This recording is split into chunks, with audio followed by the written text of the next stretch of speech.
បាទជំរាបសួរបងប្អូនអរគ្នាថ្ងៃនេះខ្ញុំមានអីវ៉ាន់ថ្មីសម្រាប់មកណែនាំដល់បងប្អូនអរគ្នានេះគឺជាដប Lion ដបទឹកដោះគោសម្រាប់បំបៅដោះកូនបាទដបទឹកដោះនេះគឺអ្វីដែលខ្ញុំចាប់អារម្មណ៍គឺក្បាលតុនបាទឲ្យកូនបៅគឺដល់ដំណក់ចុងក្រោយតែម្ដងហើយដបនេះគឺជាប្រភេទដបជ្រុង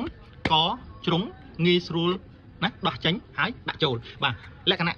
សម្បត្តិនិងគុណសម្បត្តិរបស់ដបជ្រុងគឺងាយក្នុងការលាងសម្អាតហើយងាយក្នុងការយកម្សៅហ្នឹងចាក់ចូលក្នុងដបបាទដួសពីកំប៉ុងមកគឺចាក់ចូលក្នុងដបនេះគឺងាយព្រោះវាធំបាទនេះគឺលក្ខណៈសម្បត្តិតកតងនឹងគុណភាពដបគឺជាប្រភេទដប PPSU ប្រើបានមួយឆ្នាំធន់កម្ដៅរហូតដល់180អង្សាគ្មានជាតិ BPA ដែលវាគ្មានជាតិចេញជ័រដែលធ្វើឲ្យប៉ះពាល់សុខភាពកូនទេវាគឺជាដបស្វិតងាយក្នុងការក្លុកបាទក្លុកដោយដៃអញ្ចឹងបងប្អូនគឺឆាប់រលាយព្រោះវាជាដបជ្រុងហើយបើសិនជាដបជ្រុងហ្នឹងបានយកទៅដាក់នៅក្នុងម៉ាស៊ីនក្លុកម្សៅដោះគោអូនវិញគឺឆាប់រលាយម្សៅមែនទែនហើយយើងអាចលាងសម្អាតងាយបងប្អូនងាយហើយបងប្អូនអាចយកទៅដាក់នៅក្នុងធុងចំហុយឬក៏ប្រើដោយទឹកក្តៅក្លុកឬក៏ម៉ាស៊ីនចម្ងួតឬក៏ម៉ាស៊ីន UV គឺប្រើបានគ្រប់កលៈទេសៈទាំងអស់តែម្ដងបាទហើយវាមាន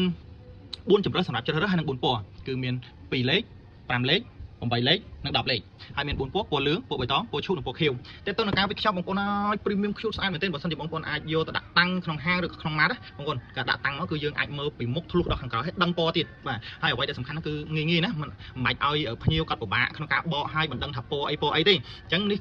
គឺការវិខ្ចប់ខ្ញុំនិយាយថាគឺ premium មែនទែនងាយស្រួលនៅពេលដែលយើងយកទៅដាក់តាំងទៅគឺវានៅថ្មីបានយូរហើយមិនបាច់ឲ្យភ្ញៀវបើកមើលឲ្យប្រឡាក់អីគឺងាយបាទយកដាក់តាំងគឺចប់តែម្ដងនេះបងប្អូនខ្ញុំបបិលមកជុំជូនបាទហើយអ្វីដែលសំខាន់នៅលើដបនោះគឺមានលេខក្រិតជាមីលីលីត្រហើយនឹងលេខ OC ឬខ្មែរគេហៅថាលេខហើយតើទៅនឹងរូបនៅលើដបវិញបងប្អូនស្អាត cute មែនទែនបងប្អូនអាចមើលណាបាទនេះអូខេនេះមួយទៀតអូខេហើយបងប្អូនអាចទំនាក់ទំនងទិញតាមរយៈលេខទូរស័ព្ទ081 8 33 44អរគុណ